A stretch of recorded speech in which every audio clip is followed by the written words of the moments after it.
This is a Washita Oilstone. It is lapped and chamfered on both sides. It is 7 15/16 of an inch long by 1 7/8 of an inch wide by 1 7/32 of an inch thick. Specific gravity calculated via submersion method is 2.204.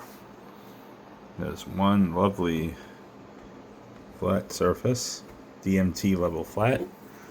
On the other, I've rolled out a lot of damage. And if you want to use this for a larger knife, I would lap out this one little divot right there. It's very shallow, but it is there. As you can see. But it's still good for pocket knives or planes or chisels. The way it is, there's plenty of track. Oh, and here are the ends. Washita.